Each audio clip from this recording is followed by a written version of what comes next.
사람들이라는 제목으로 은혜의 말씀 나눕니다. 자, 말씀 전에 잠시 우리가 이제까지 77번째 강의하는데 한 절도 안 놓치고 강의를 했어요. 제 강의 방법이.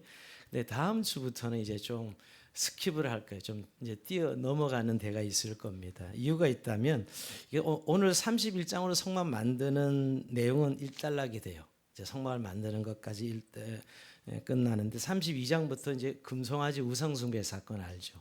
그래서 언약을 돌판을 깨트리죠, 여러분. 그래서 다시 돌판을 받는, 다시 재언약을 맺는 장면이 32장, 33장, 34장까지 이어지고 35장에 다시 이제 성막을 이제 지금까지는 계시를 받은 거고 만드는 과정이 나옵니다. 만드는 과정. 35장부터 39장까지가 다 만드는 과정이라서 반복이잖아요. 이 부분은 강의를 하지 않습니다.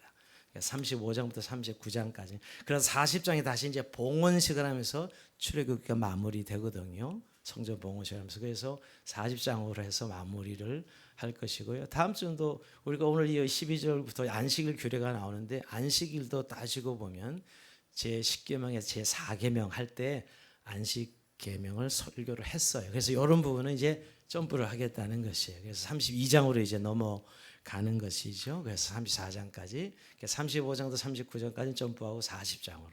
이건 다 반복이기 때문에 그리하시고 강의 설교를 진행할 것입니다. 자, 오늘 우리는 읽은 이 본문은 하나님께서 성막과 그 모든 기구를 만드는 두 사람을 세우는 장면이에요. 물론 두 사람을 여러 같이 할 수 있는 사람을 같이 세우시지요. 하나님께서 지금까지 모세에게 성막과 그 모든 기구의 모양과 양식 그리고 제작 방법까지 상세하게 설명해 주셨습니다. 근데 여러분, 모세가 이 성막에 대한 지침을 받았지만 모세가 이것을 직접 만들 수는 없었습니다. 그에게는 이런 기술과 재능이 없기 때문이지요. 그러니까 이 설계도를 가지고 누가 이 하나님의 의도로 만들어지는 성막을 구현할 수 있을까? 그러면 이 일은 제사장이 할 수 있는 일도 아니고 이런 레인이 할 수 있는 일도 아닙니다. 정말 이 성막을 실제로 만들어 구현하는 일은 실질적으로 나무와 금속과 보석을 가공할 수 있는 전문가, 장인의 손이 필요한 것이죠. 이를 위해서 하나님이 오늘 두 사람, 특별히 이름을 지명해서 부살렐과 오홀리베라는 사람을 지명해 부릅니다. 그러니까 이 하나님이 주신 설계도를 구체적으로 이제 실제 실현해내는 사람들이죠. 보석을 정교하게 깎아서 세공하고 또 거기에다 12지파 이름을 새길 수 있는 전문가가 필요했던 것입니다. 또 나무를 능수능란하게 조각하고 다룰 수 있는 전문가가 필요한 것이죠. 여러분, 나무를 이렇게 만드는 데도 여러 가지 기술이 필요하지 않습니까? 이런 기술은 그냥 하루아침에 되는 게 아니라 굉장히 장인의 손을 통해서 만들어질 수 있는 것이고요. 이런 기술을 가지려면 그분의 적어도 10여 년 이상 이렇게 종사한 사람, 한 번에 깊은 의무를 판 사람이 이런 일을 할 수 있다는 사실을 알게 됩니다. 그리고 오늘 성막을 만드는 것뿐만이 아니라 제사장 입은 의복까지, 옷도 만들어야 되고, 우리가 지난주에 배운 관유, 거룩한 관유, 향기름이죠. 그다음에 향까지도, 이런 것들은 정말 첨단 기술이 필요한, 재주가 있어야 되는 그런 사람이 만들어야 되는 것이죠. 거기에 정말 합당한 두 사람을 우선 하나님이 픽업하십니다. 자, 오늘 2절에 보면 내가 유다 지파 후리의 손자 우리 아들 부살렐을 지명해 부르고 하나님의 영을 충만하게 하여 청명과 지식과 여러 가지 재주로, 이렇게 한 첫 번째 사람이 부살렐입니다. 굉장히 명문 가문 출신 사람이에요. 여기 보면 유다 지파 우선 가장 우두머리 지파 아닙니까? 유다 지파 사람이고 훌의 손자요. 그래서 훌이 누구죠, 여러분? 모세가 아말렉 전투할 때 양쪽에 모세의 손을 바쳤던 사람이 훌 아니에요? 대단히 명문 가문의 자손양사 알 수 있습니다. 우리의 아들이라고 표현하고 있죠. 이 히브리 사람들의 이름은 항상 메시지가 있다는 거 아시죠? 불살렐 그러면 하나님의 보호 그늘 아래서, 하나님의 그늘 아래서, 이런 뜻이 있습니다. 자, 이 사람을 픽업해서 지금 결국은 그 제적 용도로 사용될 기구들을 제작하고 보석으로 장식하는 일을 도맡아 하게 합니다. 근데 오늘 성경은 이 부살렐을 부르면서 하나님이 이렇게 설명하고 있어요. 즉 여호와께서 친히 하나님의 영, 성령으로 채우는, 성령으로 충만하게 하실 인물로 말씀하시면서 지혜와 총명과 지식과, 그리고 한 가지 더 붙어요. 여러 가지 재주까지 가지게 하십니다. 자, 지혜와 총명과 지식의 은사들은 결국 여호와께서 알려준 성막 기구들의 모양과 양식을 이해하기 위해서 필요한 은사죠. 여러분 지혜, 총명, 지식이 있어야 이걸 어떻게 만들어야 되지? 이럴 때 그 이해를 할 수 있는, 구상할 수 있는 이런 지혜를 말씀하신 것이고요. 여러 가지 재주 그러면 실제로 손으로 만들어내는 은사를 말하겠죠. 여러 가지 재주까지 언급하고 있어요. 그래서 4절 5절에 보면 여러분 정교한 이를 연구하여 금강과 노소를 만들게 하며 보석을 깎아 물리며 여러 가지 기술을 나무를 새겨 만들게 하리라. 그러니까 성만의 모든 기구를 여호와께서 정교하고 세세하게 설계하신 모양대로 정밀하게 제작하기 위해서 연구하고 금과 은과 노를 사용해서 만들어내는 것이죠. 그래서 보석을 깎아 물리거나 나무의 문양이나 글귀를 새겨낸 모든 것을 포함합니다. 이런 일을 위해서 부살레를 픽업하시는 하나님 모습을 보고요. 또 한 사람 픽업하는데 오홀리압입니다. 6절에 보면 내가 또 단지파 아이사막의 아들 오홀리압을 세워 그와 함께 하게 하며 지혜로 마음이 있는 모든 자에게 내게 지혜를 주어 그들이 내게 네게 명한 것을 다 만들게 할지니 이렇게 말씀합니다. 자, 불살레를 도와서 이제 성막과 기구들을 만드는 일을 할 사람 또 한 사람을 선택하는데 오늘 단지파라 그랬고요. 아이사막의 아들이 오홀리압이다. 오홀리압의 이름은 아버지는 나의 성막이시다 이런 뜻이 있어요. 뭐 아주 이 사람 성막 만들 태어난 사람 이름 자체에 아버지는 나의 성막이시다 이런 뜻이 있습니다. 주로 이 오홀리압이 맡은 일은 성막의 주요 기구를 만드는 일을 하는 것입니다. 물론 부살레에게 지혜를 주시겠다 했지만 오홀리압에게도 지혜를 주시겠다 했는데 부살렐에게 말씀한 지혜, 총명, 지식 이건 언급하고 있지 않아요. 그죠? 근데 지혜만 주겠다고 언급하죠. 근데 여러분 지혜의 영이 누구죠? 성령님이죠. 그러니까 우리가 부살렐에게 성령을 부어 주시겠다고 하신 내용이나 오늘 오홀리압에게 지혜를 주시겠다는 내용이나 같다고 볼 수가 있습니다. 그러니까 결국 그런데 오늘 이 6절을 보면 한 가지 놀라는 것은 단지 오홀리압만 부른 것이 아니죠. 6절 자세히 보면 모든 자에게 지혜로 마음이 있는 모든 자에게 내게 지혜를 줘. 그러니까 오홀리압을 비롯해서 많은 사람들이 함께 이 일을 할 수 있도록 부른 것이죠.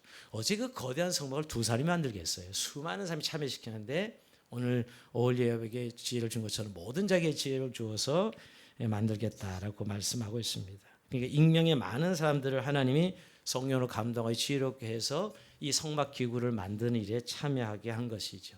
오늘 그다음에 이제 7절부터 성막의 기구들이 쭉 나오는데 지금까지 우리가 25장부터 성막론을 배웠는데 여러분 좀 이제 자꾸 이렇게 리마인드에 잊어버리지 않지요.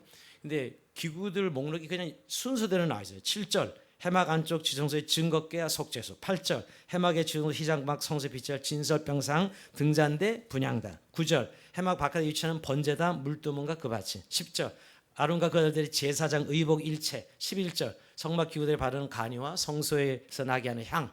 지금까지 배운 걸 순서대로 쭉 이렇게 만들어서 열거했어요. 새로운 것이 아닙니다. 이런 것들을 만들게 하겠다는 것이에요.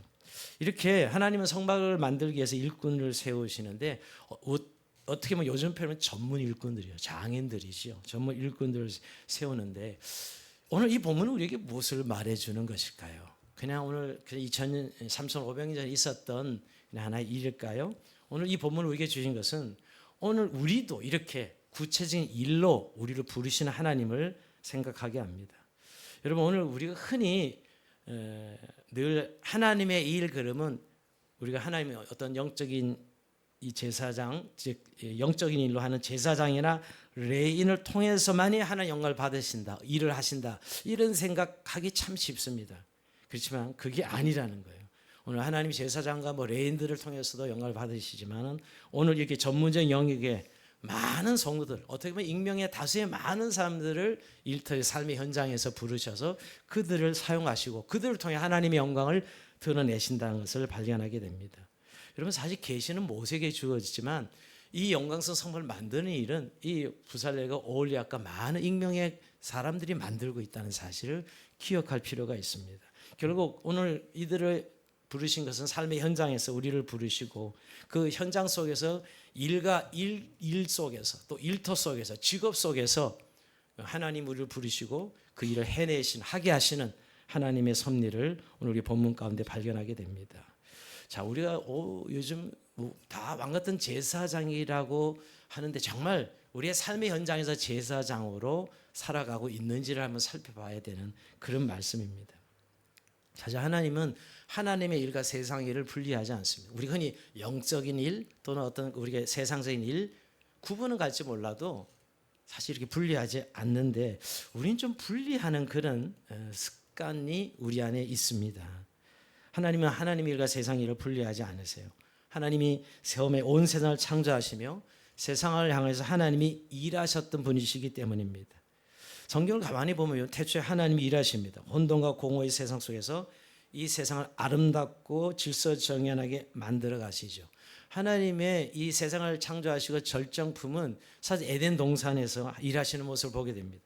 여러분 창세기 2장 8절 볼까요? 여호와의 하나님이 동방의 에덴의 동산을 창설하시고, 여러분 지금 동방의 에덴의 동산을 창설하시고 그런데 이 창설하시고 세 번을 쓴 거 보면 일구시고, 그러니까 하나님이 에덴을 일구셨다 이렇게 표현하고 있어요. 하나님 일하심이죠, 여러분.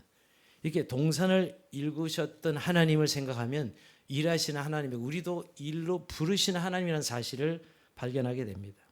여러분 예수님이 이 땅에 오실 때 직업이 뭐였죠? 이 땅에서 목수입니다. 목수로 일하셨어요. 우리는 공생에 3년 동안 생각하지만 그의 30년 생에 그의 가정집 아버지의 목수 일을 도와서 목수로 사셨어요. 목수를 하니까 예전에 제가 부교육자 생활할 때 전도사님이 목수셨어요. 목수. 그래서 너무너무 당당히 저는 목수입니다. 그렇게 표현해. 전도사님인데 예수님이 목수였습니다. 이러면서. 그러면 이런 공구통 하나 들고 다니시면서 뚝딱뚝딱 잘 만들어냈어요. 정말 솜씨가 있었어요. 그래서 좀 그럴만 하시거나 어디가 필요하면 그냥 바로 상을 만들어내고 바로 구조물을 바꿔놓고 이랬습니다. 야, 목수가 저런 거구나. 제가 그때 알았어요. 목수인데. 여러분 하나님이 이 땅에 실제로 일하는 분으로 왔다면 뭘까? 목수, 정원사. 저는 에덴 동산 창설하셨으니까 정원사, 가드너로 오시지 않겠나 하는 생각을 해봅니다. 그런 거 생각 또 한 분이 생각나요. 요즘 우리 선교에서 파리 뱀숙교회를 강사로 오시는 강동준 목사님 계신데 그는 늘 설교할 때 저는 농부입니다. 하나님이 농부이셔서 저도 농부 일을 하고 있습니다. 근데 진짜 보나쿠메는 공동체의 농사를 정말 잘 지으시고요. 지금 농사만 잘 지는 게 아니라 집도 잘 지셔요. 뚝딱뚝딱. 평소에는 이제 설교하러 갈 때 뛰어다니시다가 평소 딱 돌아가면 다시 공구통 들고 집 만드시고 농사를 지으시고 참 부러워요. 설교도 잘하시는데 저렇게 농사일도 잘하시고 집도 지는 거 보면 하나님은 농부십니다. 나도 그래서 농부입니다. 이렇게 자기를 소개하는 그 소개가 굉장히 인상적이에요. 제가 왜 말씀드리면 오늘 하나님이 일하시는 분이라는 사실을 우리는 잘 간과하고 또 일로 우리를 부르시는 하나님에 대해서 간과하기가 쉽다는 것이에요. 그래서 여러분 예수님 목소리로 오셨는데 한 가지 에피소드가 마리아가 부활하신 예수님을 만났을 때 뭘로 착각하죠? 요한복음 20장 15절을 보면 여러분 부활하신 예수를 딱 봤는데 그가 뭘로 착각하는지 15절 이렇게 말씀합니다. 예수께서 여자여 어째 울며 누구를 찾냐 하시니 마리아는 그가 동산직인 줄 알고 그 동산의 동산직인 줄 알았다는 거예요. 굉장히 의미심장한 이야기예요. 하나님이 최초에 에덴 동산을 창설하신 동산지기로 사실 모양을 나타내고 있는데 예수님을 동산지기로 착각한 것이죠. 정원사죠. 어떻게 보면 에덴 동산을 가꾸시는 정원사로 가드너라 그러죠. 그런 모습을 볼 수 있습니다. 이렇게 일하셨던 하나님은 아담과 하와를 만드시고 동산을 맡기시면서 먹고 놀게 하지 않으셨다는 거예요. 그게 이제 문화명령인데 창세기 1장 28절입니다. 이건 꼭 한번 다시 한번 우리가 음미하면서 한번 읽어보면 좋겠어요. 시작. 하나님이 그들에게 복을 주시며 하나님이 그들에게 이르시되 생육하고 번성하여 땅에 충만하라 땅을 정복하라 바다의 물고기와 하늘의 새와 땅에 움직이는 모든 생물을 다스리나 하시니라. 아멘. 여러분 이렇게 하나님이 인생을 만드시고 에덴을 주시면서 생육하고 번성하고 땅에 충만하고 땅을 정복하고 모든 생물을 다스리라. 이건 뭐예요? 노동명령이거든요. 일하게 하셨다는 거예요. 일하게 하셨다는 거예요. 이런 이 문화명령 그리고 노동명령 이러거든요. 이걸 정말 우리가 제대로 이해하고 신앙생활을 하고 있는가 하는 생각을 해봅니다. 여러분 기독교 문명에 꼽히는 우리가 산업혁명이나 자본주의가 다 사실은 기독교에서 나온 거예요. 이 문화명령을 잘 보시면 여러분 생육하고 번성 땅에 충만한 세상을 다스리고 정복하고 하는 이 부분에 있어서 이게 하나님이 우리를 부르심에 있어서 일로 부르셨다는 것이죠. 세상을 정복하고 다스릴 수 있도록. 제가 이 말씀은 우리가 흔히 요즘 놀고 먹는 게 로망인 사람들이 꽤 많아졌어요. 그죠? 일 안 하고 어떻게 하면 그냥 돈만 있으면 잘 놀아버리라, 인생을 즐겨버리는데 정말 성경적이지 않습니다. 그래서 어떤 분들은 내가 뭐 40까지만 벌고 그다음에 놀겠습니다, 뭐 이래서 열심히 자본을 굴리는 일을 하다 쫄딱 망한 사람들 이야기를 요즘 자주 저 듣습니다. 일 안 하고 살 수 없도록 하나님 만드셨어요. 그래서 기독교 세계관은 여러분, 바울은 그래서 아예 데살로니가전서지요, 데살로니가 3장 10절에 보면 누구든지 일하기 싫거든 먹지도 말라 이렇게 이야기합니다. 그러니까 일에 대한 성경의 거룩함을, 그 노동 명령에 대한 거룩함을 우리가 생각해야 된다는 것이에요. 물론 여러분, 타락 이후에 그 노동이 고통이 더해진 건 맞습니다. 그러나 여러분, 죄로 인하여 이 고통이 더해지는 노동은 맞지만 기본적으로 인생을 만드신 하나님이 노동 명령, 문화 명령은 변하지 않는 것이죠. 일하도록 만드신 것이, 물론 안식을 지키면서 말이에요. 그래서 하나님은 우리들을 그렇게 일로 부르셨고 일터로 우리를 부르셨다는 것이죠. 그래서 하나님 창조일을 드러낼 수 있도록 하신 것입니다. 그런 의미에서 모든 믿는 자들은 일은 사명이에요. 하나님께서 우리를 어둠에서 빛으로 부르시고 구원하여 일상과 일터에서 하나님의 나라와 의를 구하게 하신 것이죠. 일을 통해 삶의 현장에서 하나님을 드러내는 삶을 살게 하셨습니다. 일은 어쩔 수 없이 하는 게 아니에요. 일은 그저 목구멍이 포도처럼 밥 먹기 위해서 생존하기 위해서 하는 것이 아니라는 것이에요. 세상을 정말 다스리고 생육하고 번성하고 이렇게 문화를 일으키도록 하나님께서 우리를 부르셨다는 사실을 기억해야 돼요. 우리가 일을 표현할 때 일은 결국 우리의 직업으로 나타나죠. 그래서 직업은 우리가 그저 생존을 위해서 하는 일이 아니라는 것이 하나님의 소명이죠. 그러니 모든 직업은 하나님의 성직입니다. 여러분, 목회자도 이렇게 직업을 성직 분류하는 건 잘못됐다고 생각해요. 모든 직업이 다 성직이에요. 성직. 우리의 부름의 현장은 세속에 부름받는 현장이고 일터입니다. 물론 여러분, 일은 육체의 노동만 의미하지 않죠. 정신적인 노동도 물론 포함합니다. 일과 직업으로 우리를 부르셨다는. 그러면서 일하지 않고 사는 것, 로망은 정말 세속적인 잘못된 가치관이라는 사실을 우리는 기억해야 됩니다. 물론 우리는 일로 우리를 부르셨다는 것을 이렇게 놓치고 있지는 않은 것 같은데요. 우리는 좀 분리되어 있는 듯한 느낌을 가지고 있어요. 뭔가 하나님의 일, 영적인 일은 중요하고 세속적인 일은 좀 덜 중요하고, 혹시 이런 생각이 가지고 있다, 이혼론입니다. 영적인 일은 중요하고 세속적인 일은 중요하지 않고 이런 식이죠. 또 영적인 일은 먼저 고귀하고 육적인 일은 좀 천하고, 또 영적인 일은 좀 더 높은 것이고 육적인 일은, 세속적인 일은 좀 낮은 것이고, 이건 전혀 잘못된 세상적인 가치관의 사실을 기억. 이게 이혼론입니다. 이혼론. 뭔가 영적인 일은 거룩하고 세속적인 일은 속하다는 이 사상은 잘못된 이혼론입니다. 이게 사실 플라톤 사상입니다. 플라톤 이 사상인데, 육은 속되고 영은 고상하다. 이게 헬라 사상이거든요. 이게 기독교 안에 잘못 들어와가지고 지금 이런 현상들 봅니다. 근데 우리 이 대한민국 동양 사상에도 사실은 이런 이혼론이 있어요. 그러니까 노동은 정신적인 일보다 고상한 것이 될 수 없다. 뭔가 정신적인 노동은 굉장히 고상하고 육체적인 노동은 이런 천하게 여겨서 이런 것 때문에 계급과 신분의 차이가 생기고 사람들의 육체 노동을 기피하는 이런 일들이 동양 사상이거든요. 이게 이혼론이죠, 사실. 성경은 같이 보고 통합으로 보고 있는 것이지 구분할 수 있을지 몰라도 분리되지 않는다는 거예요. 그러니까 하나님 창조한 세계를 거룩과 세속의 영역으로 나누고 분리하는 거, 이게 잘못된 이혼론입니다. 비성경적인 것입니다. 그러면 신앙생활은 통전적이고 분리하지 말아야 돼요. 하나님의 영적인 일과 세상의 일이 하나로 통전적인 것이지 이게 분리되지 않는다는 거예요. 여러분, 이렇게 분리되는 사람은 보나마나 종교인이 돼요. 그러니까 우리의 일상이 지극히 하나님 앞에 살아가는 신앙적인 삶이 돼야 되는데, 종교적인, 즉 교회 생활이라는 한정되는 신앙생활로 이렇게 바뀌어지는 것이죠. 그래서 이혼론의 영향으로 하나님의 창조의 전 우주적 영광과 그의 통치를 온전하게 인정하지 못하고 교회와 세상을 비롯해 모든 문제를 분리적이고 대립적인 이분법적 사고에 빠지게 되는 사람들 많습니다. 여러분, 하나님이 세상을 창조하셨으면 이 세상에 어느 것 하나님께 속하지 않은 것이 없죠. 이 세상에 버릴 것이 없다. 다 하나님의 것입니다. 하나님이 지으셨는데 이런 세계관을 우리가 가지고 세상 속에 일을 해야 된다는 것이에요. 하나님 지은 것이니까. 그러니까 우리의 신앙은 일상의 삶과 어떤 신앙생활을 결코 분리할 수 없습니다. 영적인 일과 이 세상에 어떻게 분리할 수 있어요? 분리하면 안 되는 것인데 자꾸 뭔가 분리시키는 그런 일을 합니다. 그래서 종교개혁자는 그런 이야기까지 했어요. 정말 노동은 예배다. 노동은 예배다. 예배가 노동이고 노동이 예배다. 노동은 기도며 기도는 노동이다. 이렇게까지 세속적인 일도 하나님의 거룩한 일이라는 사실을 이야기했어요.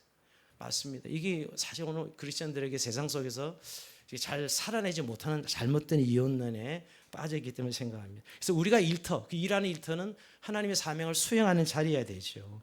여러분, 우리가 주님 앞에 죄를 범하지 않는 일이라면 절대 세속적인 직업이 아닌 거예요. 하나님의 일이죠. 그것이 죄 짓는 일이 아니라면 말이에요. 그래서 모든 직업은 하나님의 소명이요 은사입니다. 우리의 사명이죠. 모든 그리스도인은 어디를 가든지 어디에든지 그리스도의 보냄받은 자로서 그 현장에서 그 일로 하나님의 영을 드러내는 것, 그것이 그리스도인들의 신앙생활이라고 생각합니다. 근데 영적인 일만 의미가 있고 그러지 않으면 별 의미가 없어서 하찮게 여기고 소홀히 한다면 이건 그리스도인에서 삶의 태도가 잘못됐다는 것입니다. 여러분, 창세기에 보면 하나님의 아담과 하와가 하는 일이 하나님의 사명과 영광을 드러내는 일이라 했습니다. 창세기 2장 15절에 아담과 하와가 맡은 일을 한번 볼까요? 여호와 하나님이 그 사람을 이끌어 에덴 동산에 두어 그것을 경작하며 지키게 하시고, 아담과 하와에게 뭔 일을 맡겼냐면 경작하며 지키게 하시고, 경작하고 지키게 하는 거. 별로 멋진 일은 아닌 것 같이 느껴지지 않습니까? 인류 최초의 아담에게 에덴 동산을 관리하고 지키는 일을 하나님의 통치를 온 세상에 알리는 복된 일로 선언하신 것이죠. 참 놀라운 것은 사실 이 세상에 하나님 만드신 생물 중에 인간에게만 이 일을 맡기셨어요. 늘 이렇게 반려견들 보면 야, 너 팔자 좋다 이런 생각, 저렇게 사랑도 받고 일도 안 하고 이런, 우리 집에 고양이도, 아니 할머니 집에 고양이도 보면 야, 두 마리 다 놀면서 그냥 피둥피둥 사랑을 받고 지내죠. 근데 인간은 반드시 일하도록 부름받았어요. 부러워하지 마세요. 그렇게 지으셨는데 뭐 어떻게 부러워하지 마시라. 그러니까 일을 하도록 우리가 만드셨어요. 그 일 속에 하나님의 영광을 담을 수 있도록 하신 것이죠. 그래서 우리가 육체노동 하든지 아니면 사무실에 앉아 업무를 보든지 아파트의 구석구석 깨끗하게 청소하든지 컴퓨터 보안으로 해커의 진입을 방어하며 잘못된 정급 파일을 깨끗하게 하든지 가사를 돌며 자녀를 양육하든지 또 치열한 직장 생활을 통해서 전쟁을 하든지 또 열심히 학업으로 공부를 하든지 다 거룩한 부르심이죠. 다 거룩한 부르심입니다. 이 부르심 우리가 최선을 다해서 하나님이 창조하신 이 에덴을 멋들어지게 만들어내는 것, 이게 하나님의 영광에 살아가는 우리의 일이라는 것이에요. 이게 오늘 창세기를 통해 우리에게 말씀하시는 것이죠. 그래서 이를 통해 우리는 삶의 현장에 하나님의 손길이 드러나도록 해야 되는 것이지요. 그래서 일리안 템델 같은 사람이 이런 이야기를 했어요. 접시를 닦는 일과 설교를 하는 일은 하나님을 기쁘시게 한다는 점에서 동일하다, 이렇게 했어요. 맞죠? 설교를 하는 일이나 접시를 닦는 일이나 하나님을 기쁘시게 해드리는 일에는 동일하다, 이렇게 표현하고 있습니다. 그래서 페트르 모데이 같은 사람은 일은 곧 사역이다. 우리가 일 그 자체로 볼 때는 그냥 객관적인 일이지만 그것이 우리에게는 하나님의 사역이 되는 것이죠. 여러분 직장에서 하는 일들, 가정에서 하는 일들, 또 자녀를 위해서 양육하는 일들 모두가 사역입니다. 그런 의미에서 뭔가 주를 위한 영적인 일과 어떤 세속적인 일을 이렇게 띄워놓으면 안 돼요. 통합으로 통전적으로 봐야 되는 것이죠. 그 안에 하나님의 영광이 드러나도록. 그래서 오늘 부살릴레가 오홀리압을 픽업해서 쓰시는 하나님의 모습 속을 우리 발견하게 됩니다. 그런 면에서 우리의 모든 직업은 성직이죠. 성직. 여러분 성직이라 부르는 목사직도 제가 보기에는 세속적인 목적과 방법으로 일할 수 있습니다. 그렇죠. 정말 자기 생존만을 위해서 한다면 목사도 뭐 세속 직업과 뭐가 다르요 사실. 그렇게 생각한다면 말이에요.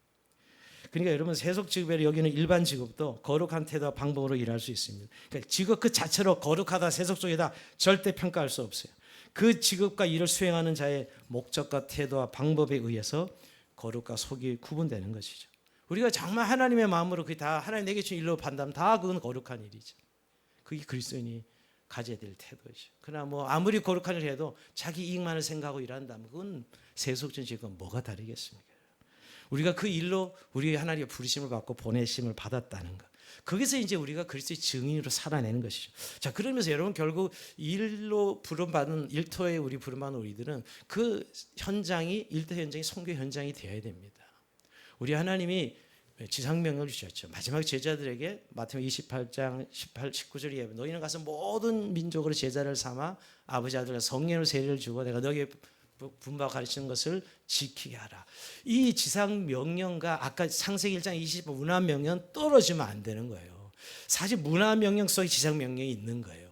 어떻게 지상 명령만 딱 떨어져 증인만 할 수 있어요. 당연히 증인의 삶을 감당하는 삶의 현장에서 이 문화를 만들어낼 수 있는 사람이 증인이 될 수 있는 것이. 우리는 근데 이걸 분리시켜버리는 거예요. 문화는 문화고 지상면 또 이 안에 있는 것이. 우리의 삶의 일로서 하나의 영광을 드러낼 때 증인이 될 수 있는 것이죠.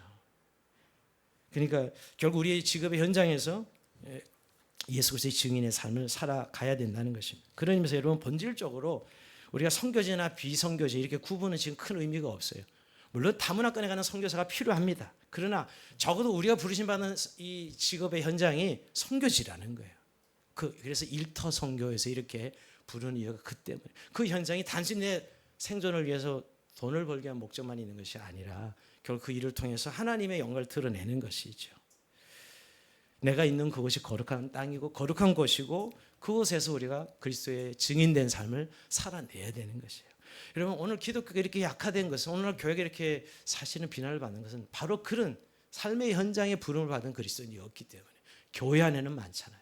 교회면 다 거룩한 성도인데 정말 삶의 현장에 가서 우리가 그런 거룩을 드러낼 수 있는 일꾼 살아가는 것. 그러면 우리가 신앙생활 주일 중에 하루의 삶이 아니라 7일 모든 삶이 하나님의 날이요. 또 우리의 삶의 현장이 되어야 된다는 것을 말씀하고 있는 것이죠. 자, 그래서 자신이 주신 직업을 소명으로 여기고 자신의 일 통해서 하나님의 영광을 위해서 살아가는 삶이 바로 오늘 우리가 부름받은 삶입니다. 그러기 위해서는 여러분 꼭 여기에는 좀 몇 가지 그런 삶을 살아가기 위해서는 꼭 필요한 것들이 있습니다. 그래서 첫 번째 전문성입니다. 전문성 그러면 약간 알러지 반응 일으키는 분도 있는데 전문성이라는 것은 자기가 하는 일에 계속 성장하는 것을 의미해요. 꾸준히 성장해 갈 수 있어야 되죠. 그럴 때 영향력을 가지게 됩니다. 그렇죠? 그래서 전문성이 있어야 됩니다. 그럴 때 우리가 거기서 지상 명령을 이행할 수 있어요. 또 하나 선한 영향력이 있어야 됩니다. 우리가 제자로서 삶의 현장에 선한 영향력을 끼칠 수 있을 때 그 그리스도의 증인으로 살아갈 수 있는 것이죠.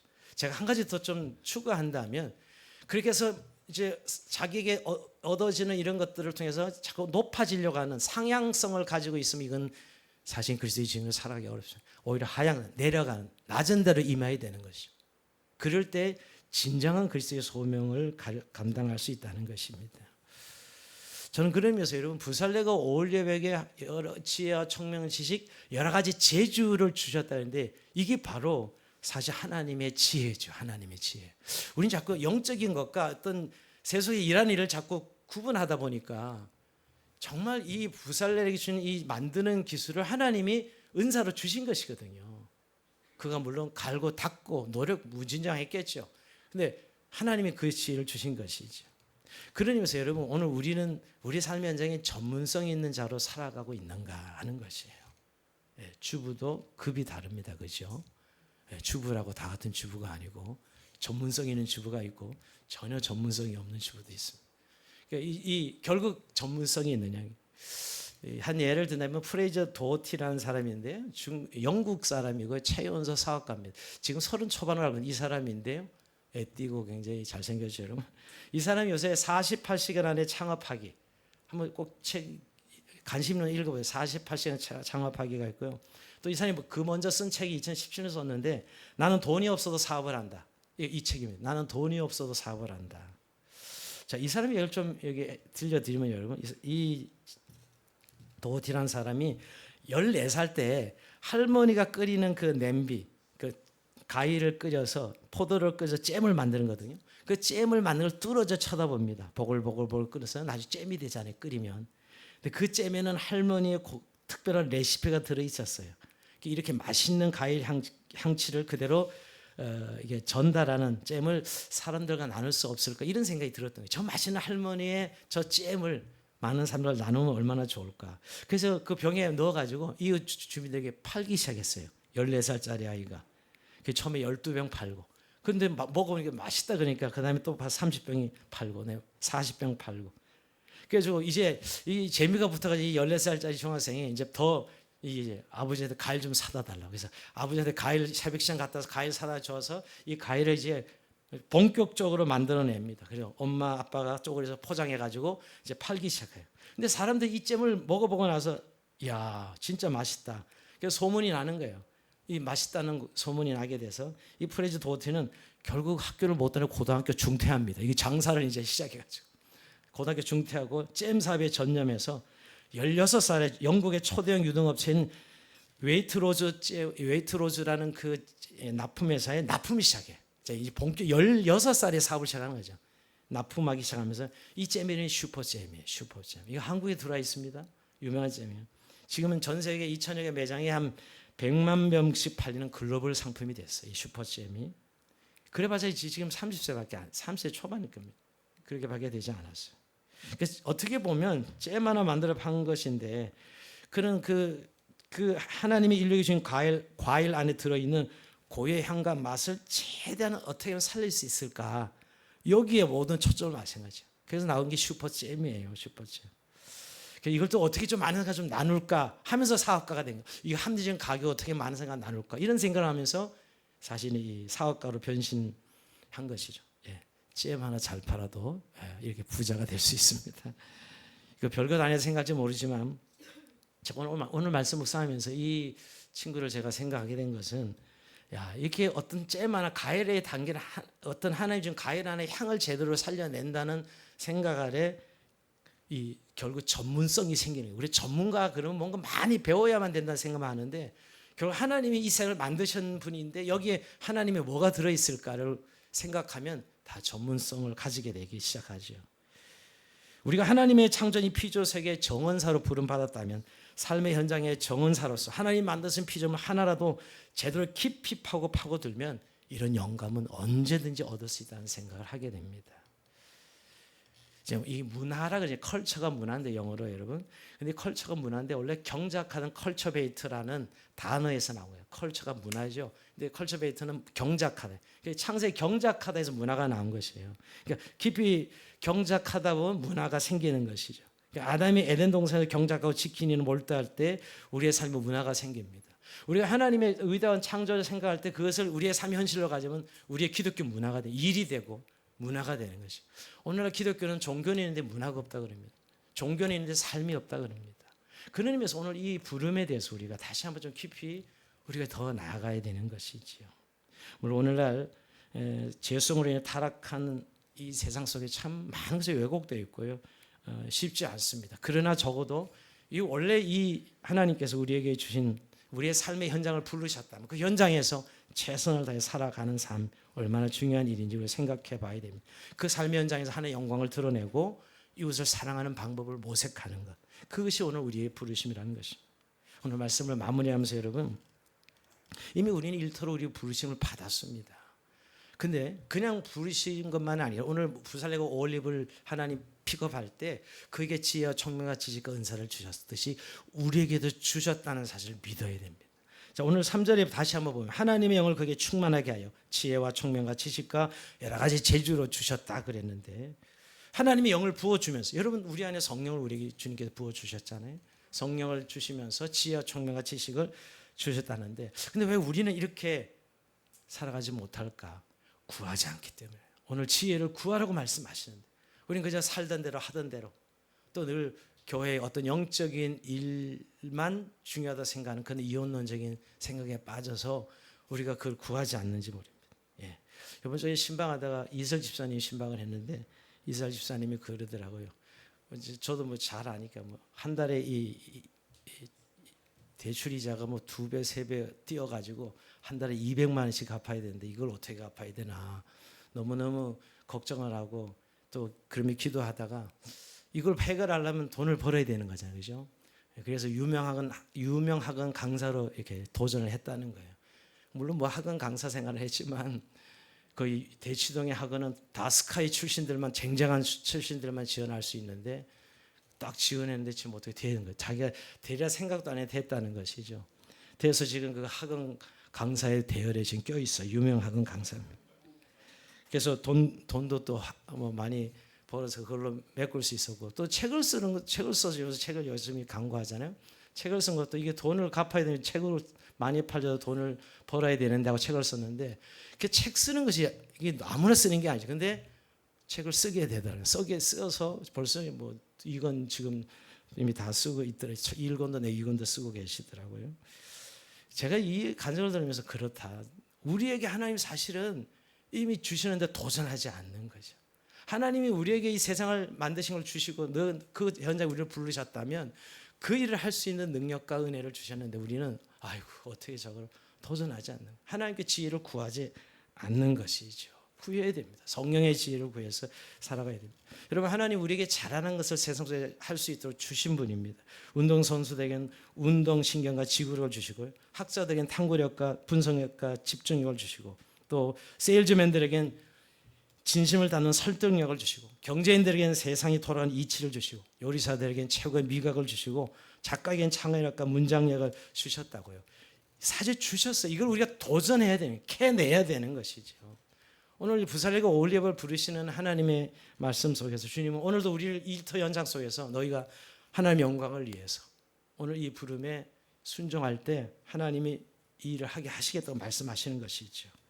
여러분, 오늘 하나님의 영광을 여러분의 일터에서, 여러분의 일 속에서 발견하시고 그걸 통해서 하나님의 영광을 선포하고 그리스도의 증인으로서 선한 영향력과 전문성을 가지고 예수 그리스도를 증언할 수 있는 저 여러분 삶이 되길 주의 이름으로 축복합니다. 우리 찬송하면서 주님 앞에 기도 시간을 가집시다.